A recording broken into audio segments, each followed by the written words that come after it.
অতি শিগগিরই চূড়ান্ত ডাক দেওয়ার ঘোষণা দিয়েছেন বৈষম্য বিরোধী ছাত্র আন্দোলনের অন্যতম সমন্বয়ক আব্দুল কাদের। গতকাল শুক্রবার 2 আগস্ট বিকেলে এক ফেসবুক পোস্টে তিনি এ ঘোষণা দেন।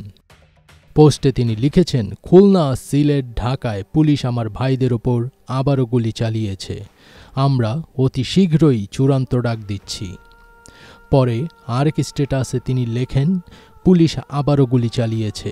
সরকার তার গুন্ডা বাহিনীকে লেলিয়ে দিয়ে ছাত্র জনতাকে সংঘাতের দিকে ঠেলে দিচ্ছে, আমাদের চূড়ান্ত পর্যায়ে ডাক দিতে বাধ্য করছে।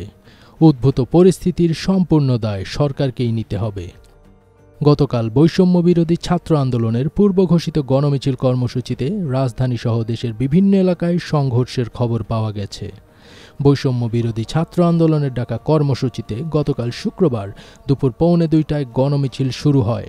এ সময় গণমিছিলে ঢাকা কলেজ, ইডেন মহিলা college, Dhanmondi ideal college, Dhaka city college, বীরশ্রেষ্ঠ মুন্সী আব্দুর রউফ কলেজ, বীরশ্রেষ্ঠ নূর মোহাম্মদ পাবলিক কলেজ সহ আশপাশের বিভিন্ন প্রতিষ্ঠানের শিক্ষার্থীরা অংশ নেন।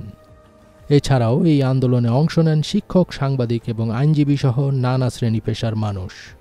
এদিন দীর্ঘ 3.5 ঘণ্টারও বেশি সময় পর সায়েন্স ল্যাব মোড়ের অবরোধ ছেড়ে বিক্ষুব্ধ শিক্ষার্থীরা মিছিল নিয়ে শাহবাগ মোড়ে অবরোধ করেন। পরে বিকেল 5:10 দিকে তারা শাহবাগ ছেড়ে গণমিছিল নিয়ে সায়েন্স ল্যাবে যান।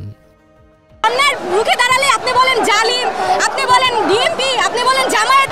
তোমার বাবার নেতৃত্বে আমরা ছাত্র, শিক্ষক, আইনজীবী, বুদ্ধিজীবীভাবে ঝাঁপিয়ে পড়ছিলাম।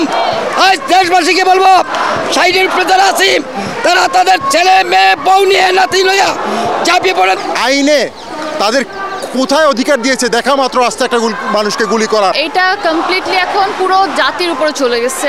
পুরো সমগ্র জাতি, যে কোনো পেশা, যে কোনো মানুষ, এটা এখন সবারই আগে আসতে হবে।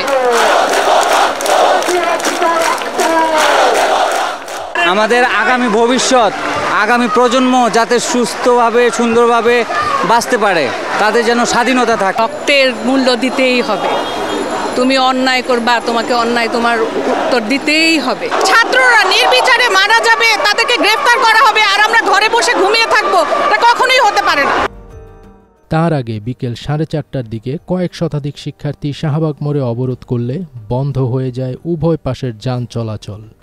এ সময় শিক্ষার্থীরা স্লোগান দেন, আমার ভাই কবরে, খুনি কেন বাহিরে। এর আগে বৃহস্পতিবার 1 আগস্ট বৈষম্য বিরোধী ছাত্র আন্দোলনের সমন্বয়ক আব্দুল কাদেরের পাঠানো এক বার্তায় শুক্রবার সারা দেশে প্রার্থনা ও ছাত্র জনতার গণমিছিল নামে নতুন কর্মসূচি পালন করার আহ্বান জানানো হয়। বার্তায় বলা হয়, আপনারা জানেন আমরা আমাদের কোনো ব্যক্তি স্বার্থের জন্য আন্দোলন করছি না। আমাদের আন্দোলন আপনার ও আপনার সন্তানের মুক্তির জন্য। কি অপরাধ ছিল আমাদের? সাংবিধানিক অধিকার চাওয়াটা কি আমাদের অপরাধ? কি অপরাধে শত শত ভাইদের হত্যা করা হলো? আমরা এর জবাব জানি না, কিন্তু এর জবাব ও বিচার না নিয়ে আমরা আমাদের আন্দোলনকে থামাবো না। জাতির এই দুর্দিনে আন্দোলনে অংশ নেওয়ার অপরাধে শহীদ, আহত, পঙ্গু ও গ্রেপ্তার হওয়া সকলের স্মরণে শুক্রবার দেশব্যাপী প্রার্থনা ও ছাত্র জনতার গণমিছিল কর্মসূচি ঘোষণা করছি। এ সময় তারা একই সঙ্গে শ্রমিক, পেশাজীবী, সংস্কৃতি কর্মী, গণমাধ্যম কর্মী, মানবাধিকার কর্মী, বুদ্ধিজীবী, আলেম ওলামা সহ বাংলাদেশের সকল স্তরের নাগরিকদের প্রতি ঘোষিত কর্মসূচি স্বতঃস্ফূর্তভাবে সফল করার আহ্বান জানান। ফাজবির তাজ, ATN বাংলা।